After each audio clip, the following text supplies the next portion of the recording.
This is the follow-up for the pre-slab concrete pour, so we can go ahead and just talk about it. Yeah, absolutely. Hey, good afternoon, or good morning, I should say. Just finished up your foundation inspection. The foundation actually looks really good. A few minor things, which will be in the report, which I will have to you within 30 minutes. Nothing major whatsoever, easy fixes. Around your plumbing, they're supposed to have chairs which elevate the chairs off the plumbing so concrete can get around there. There's a few of those missing. I have pictures and locations of all of those. You have some cave-ins in the exterior beams. Your beams are the deeper portion of the concrete footings, and we don't want any cave-ins in the bottom of those because it can create You want to show voids. me any of them? Yeah, absolutely. Okay, come on, let's go take a look.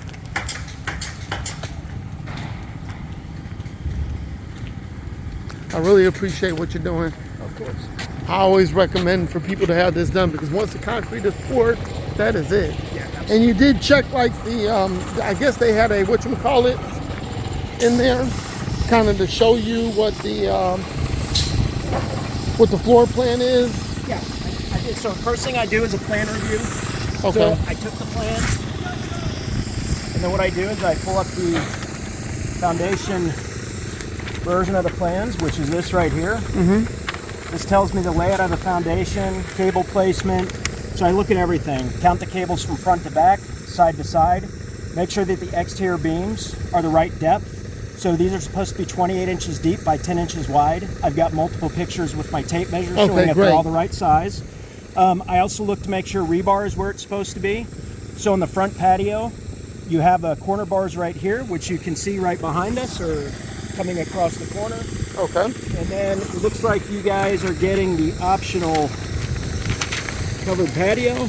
Right. And so we need corner bars here, and those have been installed. Okay, great. So that's all great. Let me show you some of the plumbing chairs that are missing. Just be careful.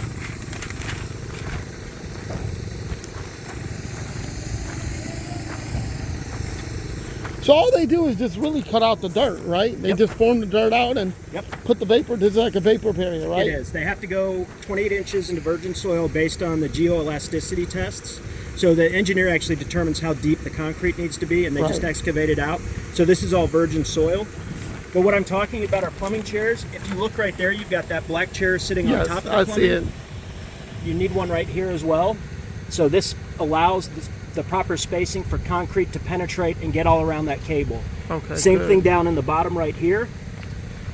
And then there is a couple more of those. And these wires here are just like the depth of the concrete, right? Correct. So once the concrete hits those wires, they know to stop pouring. Yeah, so it also makes sure that the pads aren't too high so that they know that they have the minimum allowable concrete depth, which for this foundation is 4 inches. So I've got pictures of measurements at the top of the strings from all corners, and you've got concrete from 4 to 5 inches. Okay, so everything's good there. Everything's good there. Okay, great. The vapor barrier is all intact, so no holes or voids that concrete can get underneath, so that all looks really good. And the plumbing penetrations look like they are where they're supposed to be, right? Yeah, well, so I don't do that. We don't measure locations. Okay. But I do look at them to make sure that they're installed properly, that they've got the black mastic in there. I'm pretty sure the builder probably takes a really good look at that because they don't want it all messed up. He does, yeah. You know. And we can do that, but that's called a true plan review, and that's a different inspection. Right, different where we type come of out and, but we'll also, when we do the phase 2, we'll be able to tell you if, so on the frame inspection, we'll know if the plumbing's not in the right place. Because you might have a pipe out in the middle of the living room. Right. No, I'm sure they get that right. Yeah. Before they pour anything. And like I said, I've done so many houses out here, and these guys do a really pretty good job. And they know what they're built because they build the same plan again and again and again and again. So, okay. So that was basically it? Or? Yeah. I mean, there's some random trash in the beams.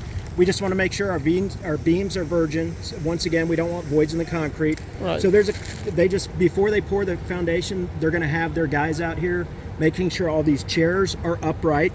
If you notice in here, like this chair is turned upside down. We've got them in random areas around the foundation. So before they pour, the builder will be out here pointing out where to make sure that all those. And I'm pretty sure they make sure it's all right before they pour. Right. They do. They probably do their own little version of a walkthrough. Yeah. I was a builder for 15 years. Right. So I poured probably, I don't know, over 1,000 slabs. Okay. And that's kind of right when the concrete gets here. That's when we get everything, all the small details. Now, if it's a big item, we want to make sure that's fixed first. But like turning over chairs, taking cave-ins out of the beam, removing trash, that can all be done right before the foundation. Okay, is poured. great, yeah. Yeah, I hear you. it's in really good shape. Okay, great. So, looks good, looks good. So that was it, right? That's it. This concludes the pre-pour foundation inspection. Over and out.